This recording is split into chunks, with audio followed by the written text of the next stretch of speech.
নমস্কার বন্ধুরা, আপনাদের সকলকে স্বাগত জানাই আমার ইউটিউব চ্যানেল আধ্যাত্মিকতার আলোয়। বন্ধুরা, এই ভিডিওটিতে আমি 2026 সালের জুলাই মাসটি বৃষ রাশির জাতক জাতিকাদের জন্য কেমন যেতে চলেছে, অর্থাৎ বৃষ রাশির জাতক জাতিকাদের জুলাই মাসের রাশিফল সম্বন্ধে আলোচনা করব।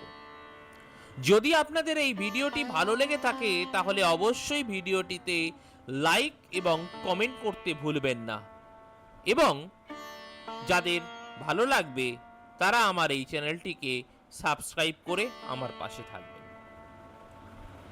তো প্রথমেই আসা যাক বৃষ রাশির জাতক জাতিকাদের 5 তারিখ পর্যন্ত আপনাদের পরিবারে বেশ কিছু দুর্ঘটনা ঘটার সম্ভাবনা রয়েছে, অথবা পারিবারিক অশান্তি হবার এই সময় একটা বড় যোগ দেখতে পাওয়া যাচ্ছে। এই সময় আপনাদের বড়সড় কোনো টাকা মার যাওয়া, পকেটমারি হওয়া বা ফ্রড হওয়ার সম্ভাবনা যথেষ্ট বেশি থাকবে।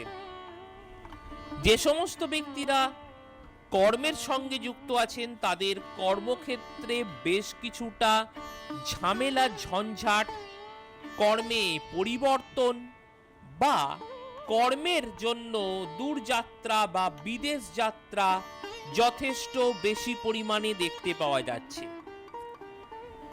6 তারিখ থেকে 19 তারিখ পর্যন্ত আপনার ভাই ও বোনের বেশ কিছু উন্নতি আপনারা লক্ষ্য করতে পারবেন।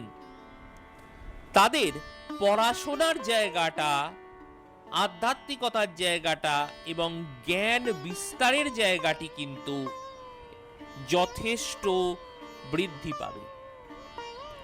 যে সমস্ত ব্যক্তিরা অনলাইনে কোনো কর্ম করছেন বা অনলাইনে পড়াশোনা করছেন তাদের ক্ষেত্রে এই সময়টি যথেষ্ট ভালো যাবার সম্ভাবনা রয়েছে।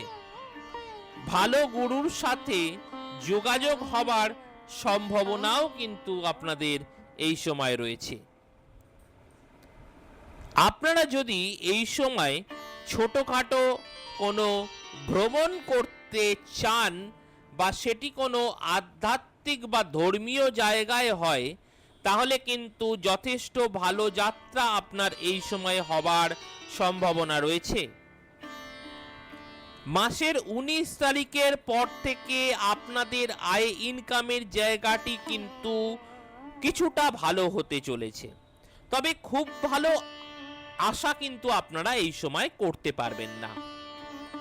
আপনাদের কঠিন পরিশ্রমের মাধ্যমে অর্থ রোজগার করতে হবে, অর্থাৎ ইনকামের তুলনায় পরিশ্রম হবে অত্যন্ত বেশি।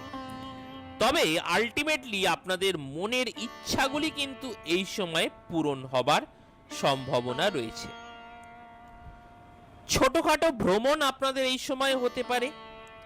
অনলাইনে অর্থ ইনকাম যারা করছেন তাদের ক্ষেত্রে কিন্তু এই সময় সেটি বাড়তে পারে।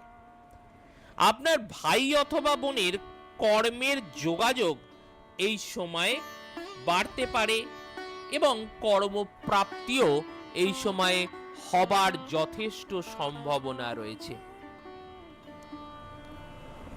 আজ এই পর্যন্তই। যদি আপনাদের এই ভিডিওটি ভালো লেগে থাকে তাহলে অবশ্যই চ্যানেলটিকে সাবস্ক্রাইব করে এবং কমেন্ট করে আমার পাশে থাকবেন। ধন্যবাদ।